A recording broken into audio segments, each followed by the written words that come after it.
Hi, welcome to our instructional video about harmonizing a melody. I'm going to break this one up into multiple videos so you can just go and review whatever part of it you need to. So this first video I'm just going to introduce you to this type of question, the question we have here on our screen. So this is the free response question 7 from the 2015 music theory exam. All of the ones for as many years as I can remember have had these same instructions. So we'll just go over the instructions here real quick. What they want you to do is complete the bass line for the melody following 18th century voice leading procedures and place Roman numerals with inversion symbols below to show what harmonies you're using. So basically the point of this question is to see, can you choose good harmonies that follow the chord progression chart? Can you write a bass line that reflects those harmonies that you chose? So what we're looking at here is these notes where it's starting where it says start here. These notes in the soprano part, we need to find chords that fit those notes that will follow a good progression. So for example, from the 4 we might find that a 5, 5, 7, 1 will complete this progression really nicely. Okay, so that's what they're asking us to do, and then put also the bass notes that go with those chords that we chose. And that's how we will complete this question. Okay, so observe the following. While we're doing this, we should keep the portion that we compose consistent with the first phrase. So they've given us this whole first phrase plus a little bit of the second phrase. They've harmonized that for us already and put in the bass line. So they want us, when we are drawing our own bass line, to follow basically the style or the motions and the stuff that they did in that first phrase bass line.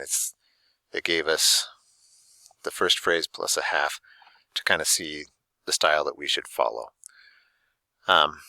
In that, we need to use an appropriate cadence at each phrase ending. All the phrase endings are indicated with fermatas. Okay, so right here, right here, right here, those 3 fermatas need to have an appropriate cadence for those last 2 notes of each phrase. Okay, that means authentic, half, maybe deceptive. Probably not going to use any plagal cadences in this question, but it has to be an appropriate cadence. So for example, on this one, that if we're choosing to do a 5, 7 to 1, that's an appropriate cadence. Maybe on this one, it's going to be a secondary dominant, so it's a 5 of 5 going to 5. And this one will probably be 5 to 1 also. Okay. So appropriate cadences would be authentic, half, maybe deceptive, but mostly authentic and half. Give melodic interest to the bass line. This one I'm not worried about as much. They're mostly testing you on, can you make an appropriate chord progression, and can you match the bass line to that. Melodic interest to the bass line is kind of a secondary thing. They will give you an extra point if yours is really nice and sounds really good, and they go and play it on the piano, and the whole room of graders votes on it and says, oh yeah, that one is pretty, it gets the pretty point, and they give you an extra point. But that's not really the whole purpose of this question, so I wouldn't worry too much about giving melodic interest to the bass line at this point. Vary the motion of the bass line in relation to the soprano. Now this is kind of important for good counterpoint. If you're trying to make good counterpoint, meaning 2 parts working together, but not necessarily in harmony, but and we are making harmonies here, but if you just have 2 parts, we call that counterpoint. And a lot of times you want that to have contrary motion. You'll see kind of in general here, got a lot of contrary motion going on between the bass and the soprano. in the parts that they already wrote. Okay, there's also some similar motion, some oblique motion, and that's good. You want to avoid parallel motion as much as possible because you don't want parallel octaves and fifths.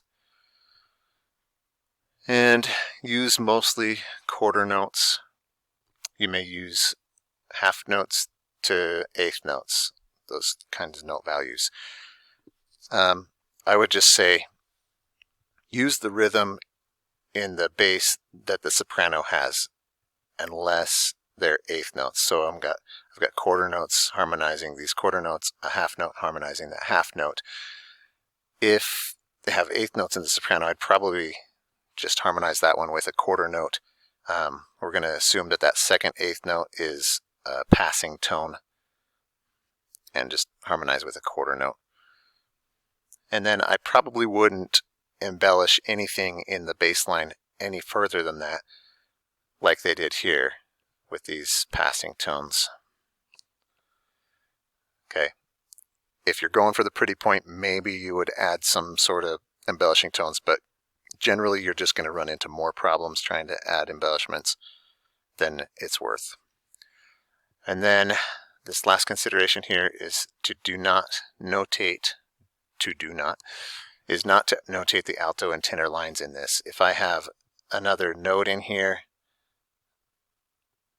maybe I know that's the tenor line, but the person grading it is just going to look at that and go, oh, they've got two notes, doesn't count, and you lose that point.